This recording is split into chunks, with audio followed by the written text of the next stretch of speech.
Hello everybody, welcome back to Music with Rob. For those of you who are tuning in for the first time, my name is Rob and I work at the Discoveries program at PathPoint, and I love working on music with everybody that's here.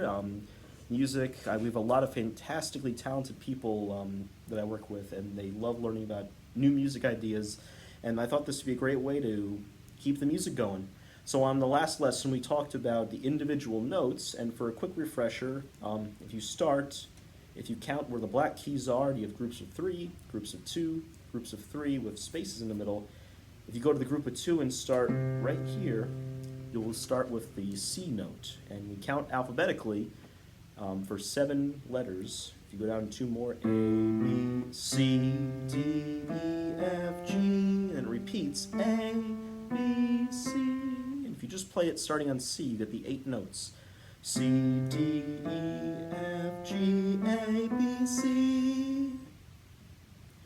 Now, before we go into intervals or anything, what we need to also talk about are the actual black keys themselves, because these play a very important part in melody and creating harmonies, and it's important to understand them. Now, since we already established that this is C and this is D, well, if you know your alphabet, you know that there really isn't any letter in between C and D. However, you can use a certain notation that's called flats or sharps. So a flat, for example, so here's what the black note sounds like, first of all. The reason we can call it a flat is if we start on D, the note right here, and we go just a half step back to this black key, we're going down a little bit, so it's like flat. So it's called a D flat. And just if you need a way to remember that, just think, like a tire is deflating. It's a flat tire. It's a D flat. So it would be the same if you're playing E and you go just one half step to this black key here, it would be an E flat. If you're on G up here, if you go a half step back, it would be a G flat. If you go A and you go to this black key up here, one little bit back, it would be an A flat. And lastly, if you're on the B and you go a half step back, it's going to be a B flat. But there's also another way to say these as well.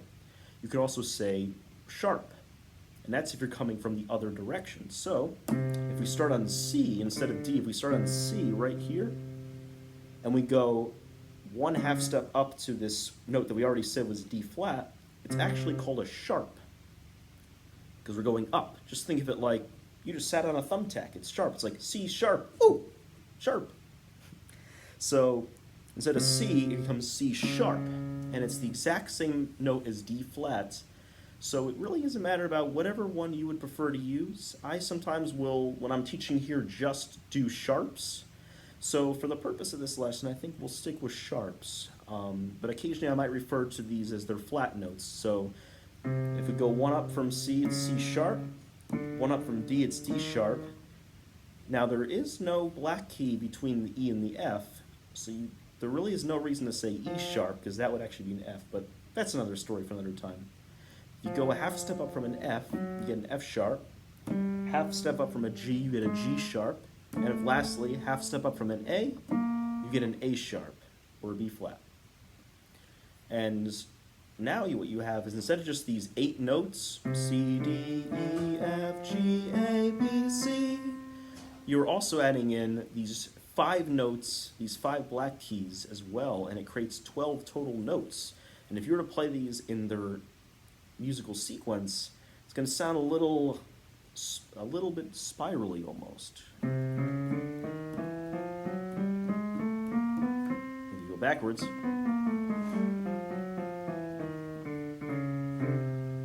maybe a little cleaner next time, but that's okay. And those are actually all the notes, at least on the piano scale. In some Eastern music, there actually are notes in between these, but you cannot play that, unfortunately, on a piano. You have to use certain special trained instruments in order to do that. But so these would be the 12 notes, and they keep repeating, starting here, going up, and of course also going back down.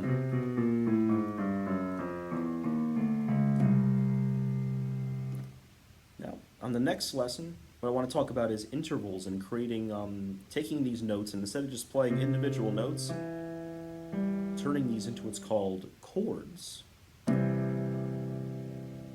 that'll be at our next lesson. So until then, hope you enjoyed this musical lesson. Hope it maybe helped broaden your musical horizons a bit.